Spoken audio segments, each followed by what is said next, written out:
तीन बहनों की लालची भाभी। करिश्मा, रेशमा और मनीषा तीन बहनें हैं। उनका एक भाई भी है, मयंक। मयंक अपनी बहनों को बहुत प्यार करता है, लेकिन मयंक की पत्नी सविता इस मामले में मयंक से बिल्कुल ही अलग है।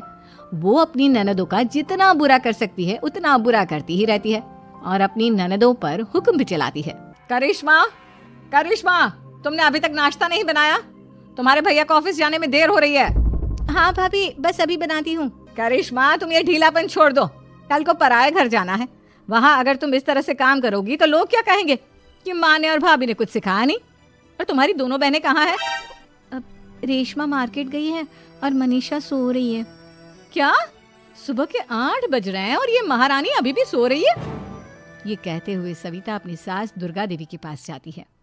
माँ जी, देख रही हो अपनी बेटियों के तौर तरीके? क्या हुआ बहू, सुबह सुबह क्या कर दिया मेरी बेटियों ने? अरे एक तो अभी अभी उठकर किचन में गई है, दूसरी सुबह सुबह बाहर चली गई और तीसरी अभी तक सो रही है। क्या करूं मैं इन तीनों का, मैं तो परेशान हो गई हूँ।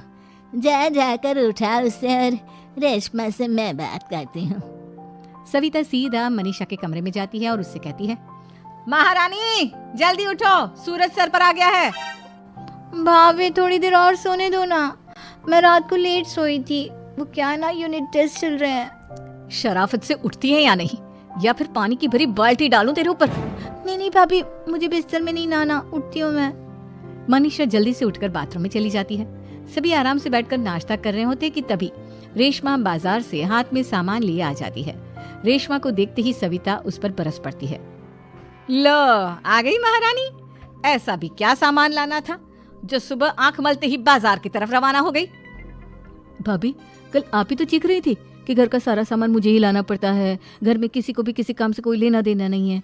अब मैं बाजार जाकर सामान ले आई तो आपको इस बात से भी तकलीफ हो रही है? देख रही हो माँ जी, अपनी बेटी की जुबान कैंची से भी तेज चलती है। और मयंक, आप तो कुछ कहेंगे नहीं अपनी लाडली बहन को? रेशमा, अपनी भाभी से ऐसे बात नहीं करते। चलो माफी मांगो। भैया, मैं क्यों माफी मांगू?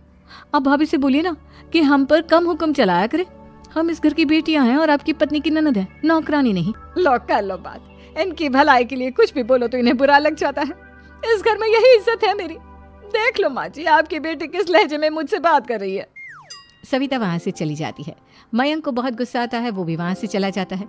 फिर करिश्मा रेशमा को समझाती है, रेशमा, तुम्हें भाभी से माफी मांग लेनी चाहिए थी ना। लेकिन दीदी, मैंने कुछ किया ही नहीं तो मैं माफी क्यों मांगू? हाँ करिश्मा दीदी, रेशमा दीदी जैसे ही घर में आई भाभी ही उन पर चिल्ला रही थी। हाँ, मैं मानती हूँ कि गलती भाभी की थी। मैं तो इसलिए बोल रही हूँ कि भाभी ने माँ को तो पूरी तरह अपने वश में कर लिया है। वो हमारी बात सुनती ही नहीं। मयंक भैया हमारे लिए हमेशा खड़े रहते हैं, इसलिए उनकी बात का मान तो तुम्हें रखना चाहिए था ना। कोई फायदा नहीं दीदी, कुछ दिनों की बात और है, भाभी उन्हें भी हमारे खिलाफ भड़का देंगी। फिर वो भी माँ की तरह हमारी किसी बात का विश्वास नहीं करेंगे। इसी तरह सविता अपनी तीनों ननदों को किसी न किसी बात पर परेशान करती रहती थी। एक दिन मयंक अपनी तीनों बहनों के लिए गिफ्ट लाया। करिश्मा, ये तुम्हारे लिए हार का सेट। रेशमा, तुम्हारे लिए सुंदर सी ड्रेस। और मनीषा, तुम्हें किताबें पसंद है ना, तुम्हारे लिए किताबें लाया हूँ।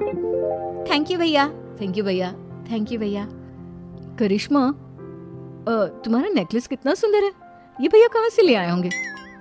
मैंने भैया को 3 दिन पहले फोन पर ये डिजाइन दिखाया था और आज भैया ये ले आए। सविता तो अपनी ननदों के गिफ्ट्स देखकर जल गई और करिश्मा का नेकलेस तो उसे भी बहुत पसंद आया था। अपनी बहनों के लिए कितना अच्छा नेकलेस लेकर आए हैं, मुझे कभी कोई गिफ्ट नहीं दिया। मैं आज ही ये हार चुरा लूंगी। रात में सविता करिश्मा का हार चुरा लेती है और इसी तरह उसे अपनी ननदों की जो भी चीज अच्छी लगती वो उसे मांगती नहीं, बल्कि रात के अंधेरे में चुरा लेती।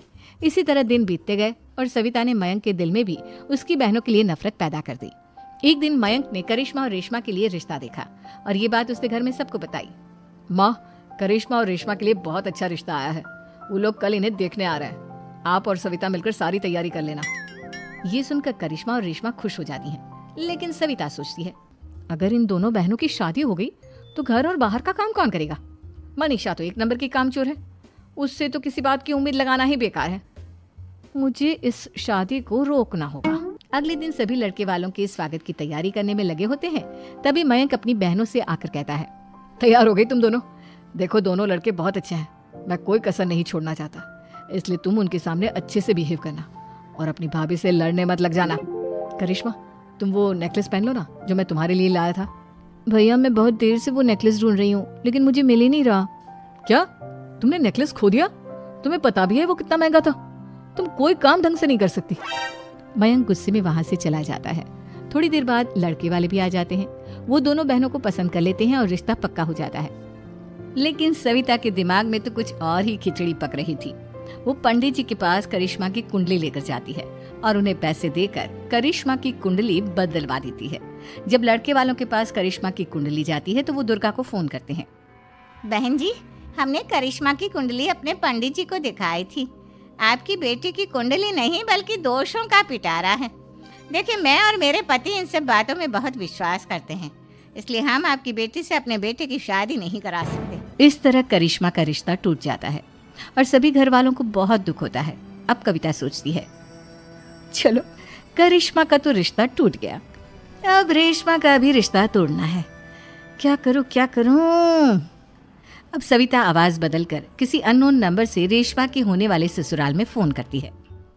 हेलो, मैं कौन हूँ कौन नहीं ये आपके लिए जानना जरूरी नहीं।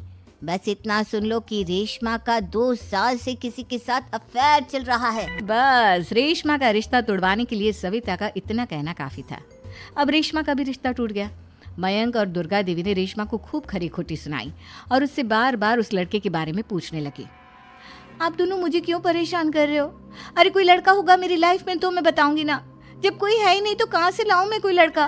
तो तेरे होने वाले ससुराल वालों को फोन किसने किया था? माँ मैं नहीं जानती किसने फोन किया था, मैं सच कह रही हूँ। मैं तो पहले ही कह रही थी इसकी लगाम खींच कर रखो, लेकिन मेरी सुनता ही कौन है।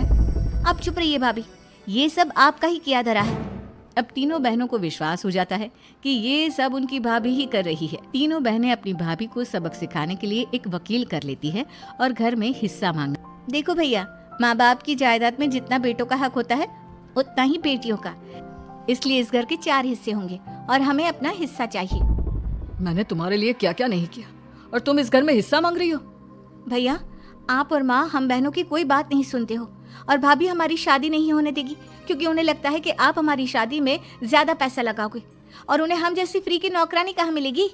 तो हम भाभी के साथ तो रह नहीं सकते, हम बहनों को अपना हिस्सा चाहिए। अरे तुम्हें शर्म आनी चाहिए अपने भाभी पर ऐसा इल्जाम लगाते हुए। वो तुम्हारे बारे में कितना सोचती है। हाँ माँ, भाभी हमारे बारे में बहुत सोचती है। दिन रात बस यही सोचती रहती है कि किस तरह से अपनी तीनों ननदों को परेशान करूं और कभी मुझे पढ़ने भी नहीं देती। दोनों बहनों का रिश्ता भी तो इन्होंने ही तोड़वाया है और रात में हमारे कमरे में आकर हमारी चीजें भी चुराती हैं। इसी तरह सविता की तीनों ननदें अपनी बात पर अड़ी रही। अब कोर्ट में तारीख भी शुरू हो गई।